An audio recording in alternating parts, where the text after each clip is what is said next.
ही मुख्यमंत्री पुष्कर सिंह धामी ने एक अहम कदम उठाया।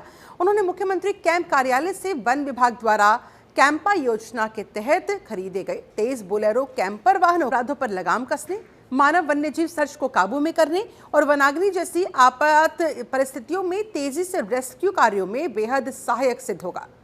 सीएम पुष्कर सिंह धामी ने इस दौरान कहा कि उत्तराखंड जैव विविधता से भरपूर राज्य में संवेदनशील वन क्षेत्रों की निगरानी बेहद जरूरी है। इन वाहनों की मदद से वन क्षेत्रों में निगरानी व्यवस्था और अधिक चुस्त दुरुस्त की जा सकेगी। यही हमारा मकसद है। वनाग्नि की घटनाओं को रोकने के लिए, अवैध कटाई को रोकने की तस्करी को रोकने के लिए और मानव वन्यजीव संघर्ष जैसी समस्याओं पर अब समय रहते कार्रवाई संभव हो। इस दौरान यह भी स्पष्ट किया गया कि ये वाहन आपातकालीन प्राकृतिक आपदाओं जैसे कि अगर कहीं पर भूस्खलन आ जाता है, बाढ़ या फिर भूकंप आ जाता है और उस समय वन क्षेत्रों राहत और बचाव कार्यों में ये वाहन प्रभावी भूमिका निभा पाएंगे। साथ ही साथ इन वाहनों का इस्तेमाल के लिए और उनके आंकलन के लिए भी किया जा सकेगा।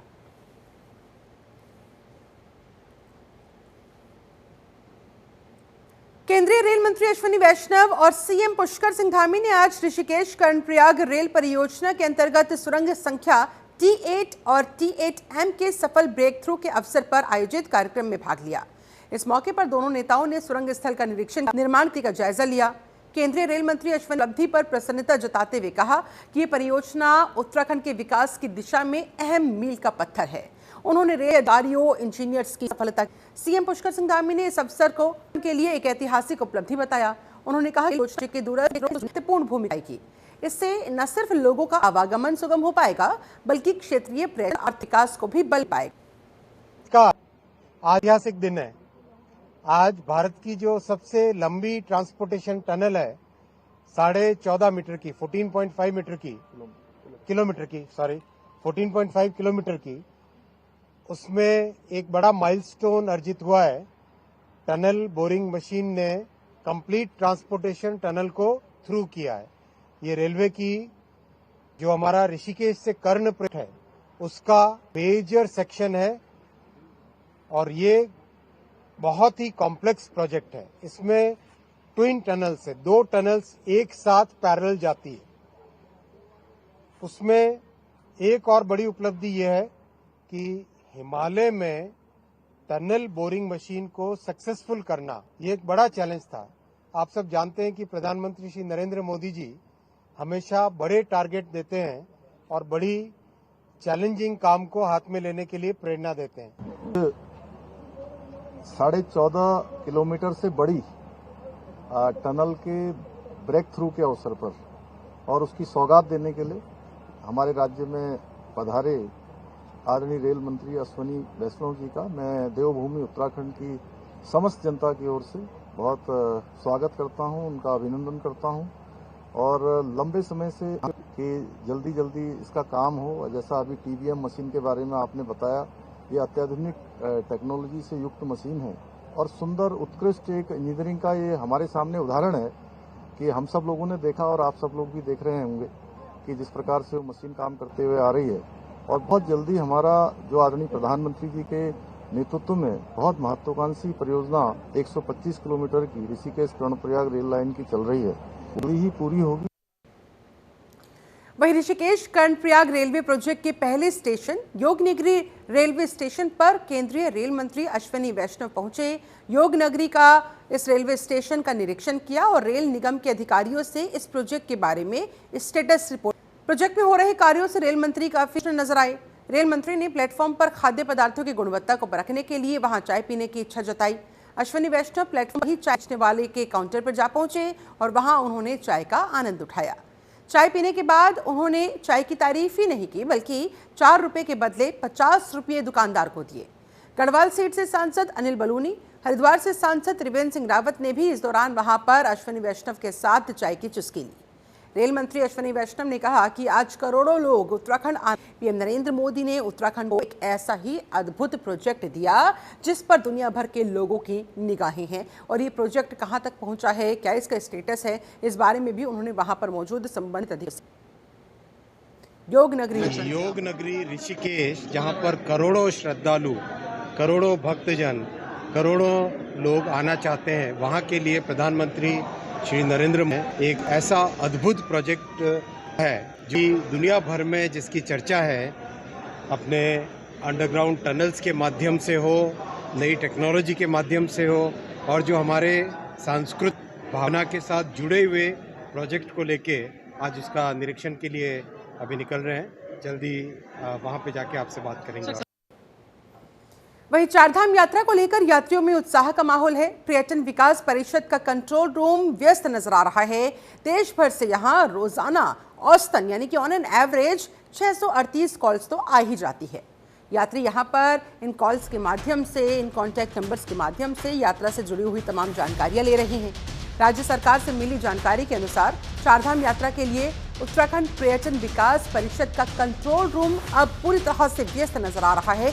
दिन रात वहां पर फोन आते हैं, फोन करके लोग जानकारी लेते हैं, यात्रा पर आना चाहते हैं, क्या इसका प्रोसेस है, कैसे रजिस्ट्रेशन होगा, क्या कुछ तैयारियां करके आए जानी चाहिए। देश भर से तकरीबन ऐसे 638 लोग रोजाना कंट्रोल रूम में संपर्क कर रहे हैं, यात्रा से जुड़ी हुई तमाम जानकारियां ले रहे हैं। अब तक तकरीबन 17,853 लोग कंट्रोल रूम से संपर्क कर चुके हैं।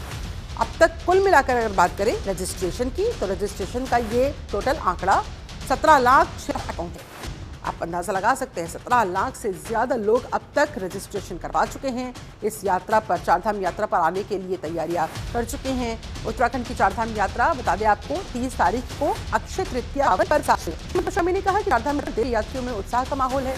देवभूमि उत्तराखंड सभी यात्रियों के लिए स्वागत के लिए तैयार है। लाखों की संख्या में श्रद्धालु आने वाले हैं। प्रशासन को पता है, प्रशासनिक अमला पूरी तरह से तैयार है और इसी के मद्देनजर यहाँ पे सारी तैयारियां पुख्ती गई है। राज्य सरकार यात्रियों को बेहतर सुविधाएं देने के लिए दृढ़ है। सभी के सहयोग से बेहतर यात्रा संचालन सुनिश्चित किया जा रहा है। चारधाम यात्रा के लिए पंजीकरण प्रक्रिया 20 मार्च से ही शुरू हो चुकी है। आज को 961 लोगों ने और 7 अप्रैल को 803 लोगों ने कंट्रोल रूम में संपर्क किया था। But on an average 638 calls प्रतिदिन आ ही जाती है।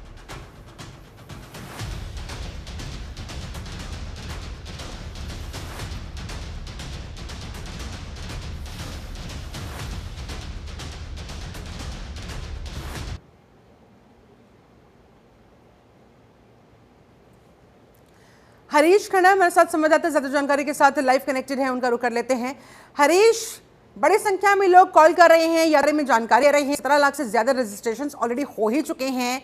वहां पर कितनी तैयारियां, सरकार, प्रशासन, प्रशासनिक अमला कितना तैयार?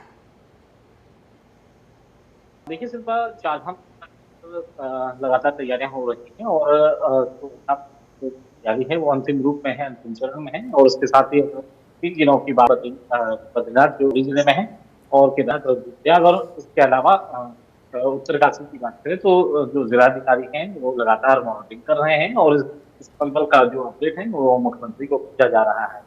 किसी भी तरह से, क्योंकि जो सरकार की जो मंशा है कि किसी भी तरह से जो यहाँ आने वाले जो यात्री हैं उन्हें किसी भी प्रकार से कोई समस्या न हो, कोई परेशानी न हो, इसके लिए लगातार जो कंट्रोल रूम बनाए गए हैं, 600 से ज्यादा कॉल प्रतिदिन यहाँ पर पहुंच रहे हैं रजिस्ट्रेशन को लेकर। अच्छा, जो कंट्रोल रूम में फोन कॉल्स आ रही है, ज्यादातर क्या क्वेरीज रहती है? ज्यादातर जो यात्रीगण आना चाह रहे हैं चारधाम यात्रा पर, वो क्या पूछना चाहते हैं?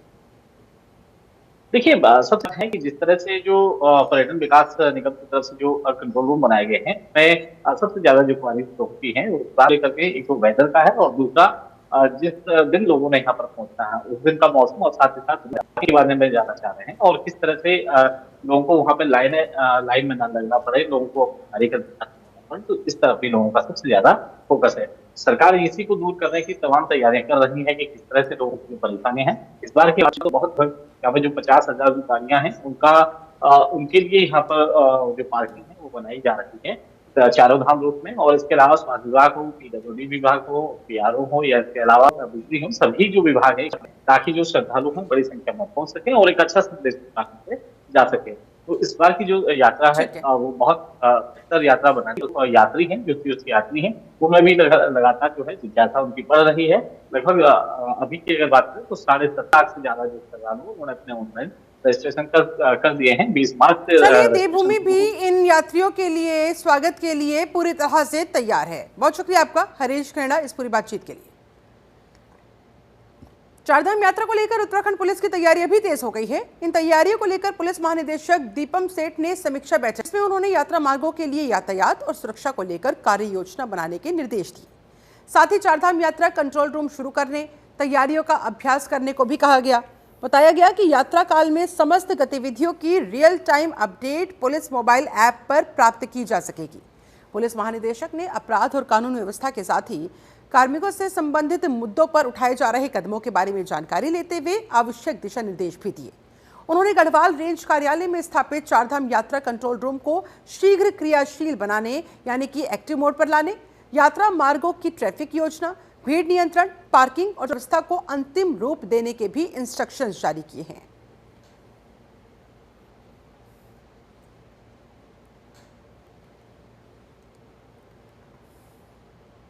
उत्तराखंड में चारधाम यात्रा की शुरुआत 30 अप्रैल से हो जाएगी। सभी विभाग अपनी अपनी तैयारियों में जुटे हुए हैं।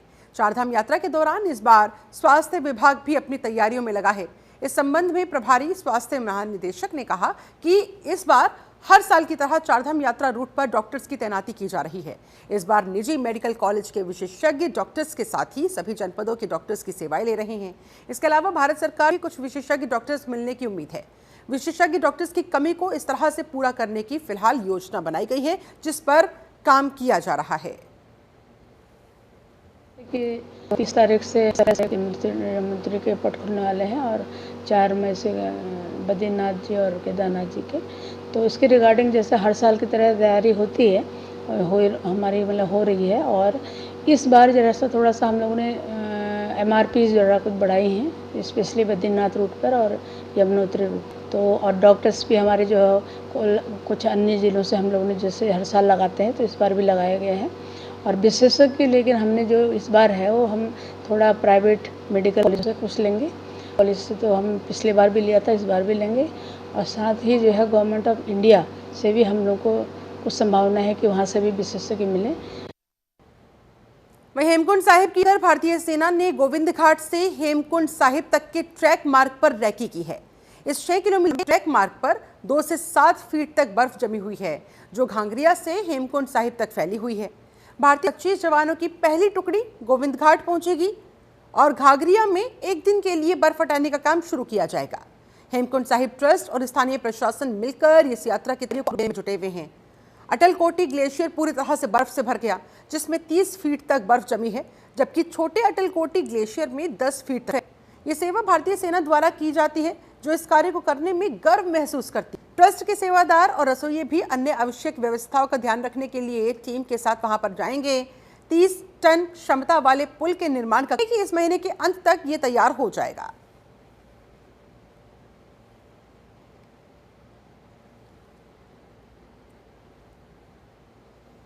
देहरादून में अप्रैल के महीने में डेंगू के 15 पॉजिटिव मामले सामने आने के बाद स्वास्थ्य सचिव की तरफ से एडवाइजरी जारी की गई है।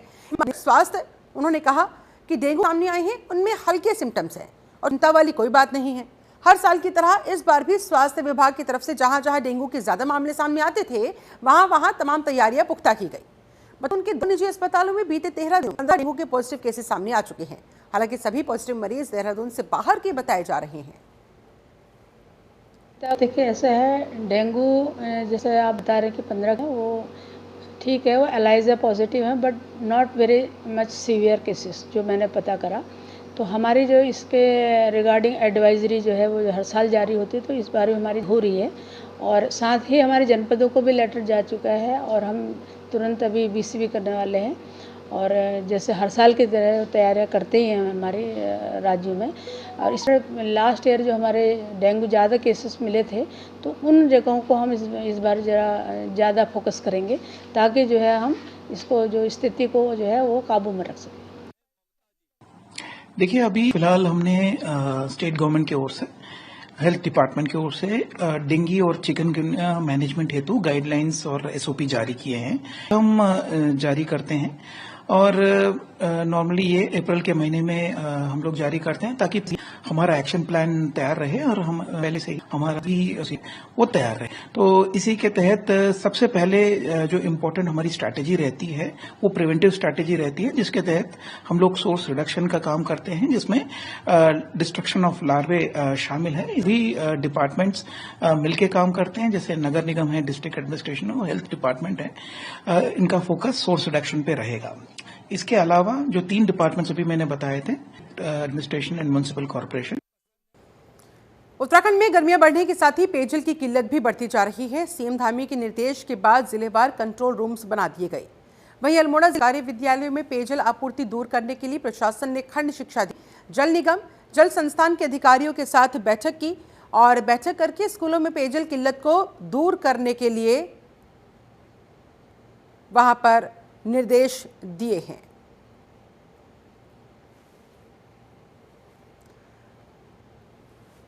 रुड़की के मंगलौर में पुलिस और बदमाशों के बीच मुठभेड़ की खबर है, जिसमें पुलिस ने एक शातिर कुख्यात अपराधी को गिरफ्तार किया है। वहीं पुलिस मुठभेड़ के दौरान गोली लगने से बदमाश घायल हो गया। नहर कार क्रेटा जो कि बिना नंबर की थी, उसे रोकने की कोशिश की गई तो अपराधी पुलिस पर फायरिंग करने लगा। जवाबी कार्रवाई में एक बदमाश को गोली लगी, जबकि दूसरा जो बदमाश फरार हुआ उन्हें तलाशा जा रहा है।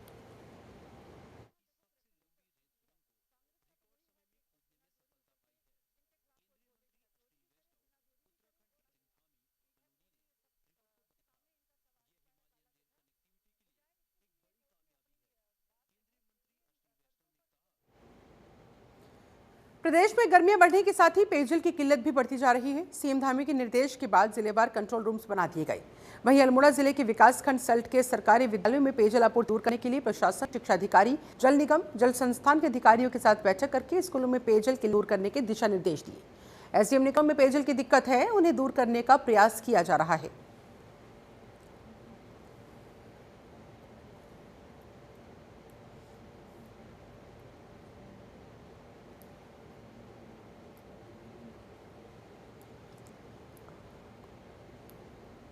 गर्मी के सीजन खंड शिक्षा अधिकारियों और जल संस्थान और जल निगम के अधिकारियों के साथ में बैठी गई है, जिसमें जिन जिन विद्यालयों में पेयजल की दिक्कत है तो उसमें क्या वैकल्पिक इंतजाम हो सकता है उसके संबंध में प्रयास। गर्मी के सीजन को देखते हुए खंड शिक्षा अधिकारियों और जल संस्थान और जल निगम के अधिकारियों के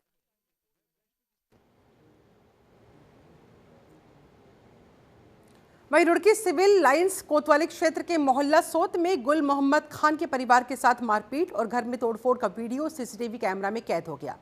जानकारी के अनुसार ज्वालापुर के मोहल्ला बाजार निवासी गुल मोहम्मद खान के चाचा असलम खान अपने कुछ लोगों को लेकर आए, घर में घुसकर गाली गलौज करने लगे, तोड़फोड़ करते हुए मारपिटाई करने लगे। मारपीट में गुल मोहम्मद खान और भाई को चोटें आई हैं। आरोप है कि आरोपी मारपीट के बाद डीवीआर भी अपने साथ ले गए, लेकिन घटना पास ही में लगे एक और सीसीटीवी कैमरा में कैद हो गई, जिसमें आरोपी डीवीआर लेते हुए जाते हुए कैद हुए हैं की तफ्तीश में जुटी हुई है और इन आरोपियों के खिलाफ मुकदमा दर्ज करवा दिया गया है। इसमें जो सिविल लाइन कोतवाली क्षेत्र में किसी घर में से परिचित और रिश्तेदार भी शायद दूर के हैं, वो आए थे। उनका आपस में किसी लेन देन को लेके कुछ पहले से कुछ चल रहा था, तो बताते कि उस पर्टिकुलर दिन में उन्होंने वहां पर उनके साथ मारपीट करी और कोई तोड़फोड़ की घटना हुई है। पुलिस ने इसका संज्ञान लिया। प्रथम दृष्टया घटनाक्रम की पुष्टि हुई, तो जो तहरीर हमें मिली है उसके आधार पर मुकदमा दर्ज है। 3 लोग उसमें नेम्ड हैं, विवेचना आगे चल रही है, तो जैसे फैक्ट विवेचना में आएंगे उसके हिसाब से आगे लीगल कर। वहीं रुड़की पुलिस और सीआईयू की टीम ने नशा तस्करों पर बड़ा प्रहार किया है। कार की डिक्की से भारी मात्रा में नशीले इंजेक्शंस बरामद किए गए हैं। 2915 नशीले इंजेक्शनों की तस्करी करते हुए नशा तस्कर दबोचा गया है। नशीले इंजेक्शन ट्रामाडोल हाइड्रोक्लोराइड नाम से है। बेचे गए नशीले इंजेक्शन से 50,000 रुपए कमाए थे, जो कैश उसके पास था दिया गया है। एसएसपी हरिद्वार ने कहा कि कई अन्य सप्लायर भी पुलिस की रडार पर है, जल्द ही उन्हें भी पकड़ लिया जाएगा, गिरफ्तार कर लिया। मुख्यमंत्री महोदय की जो नशा मुक्त उत्तराखंड की पहल पर आज का बड़ी कार्रवाई करते हुए हरिद्वार पुलिस ने रुड़की में सीआईयू रुड़की और रुड़की पुलिस के द्वारा करीब 3000 इंजेक्शन के आसपास की एक बड़ी, जिसमें लोगों को हिरासत में लिया गया है, उनको न्यायिक परीक्षा में जाएगा। थोड़े हैं जो पूरी चेन का हिस्सा है, उनकी भी पुलिस तलाश कर रही है। जल्दी ही अन्य अरेस्टिंग्स भी की जाएगी। मुझे यकीन है कि नशा मुक्त उत्तराखंड की जो हमारी पहल माननीय मुख्यमंत्री की है, उसको लगातार हम लोग साकार कर रहे हैं और उसमें और भी बड़ी बरामदगी होने की संभावना है। उत्तराखंड की अहम खबरों में फिलहाल बस इतना ही। बने रहे जनतंत्र टीवी के साथ।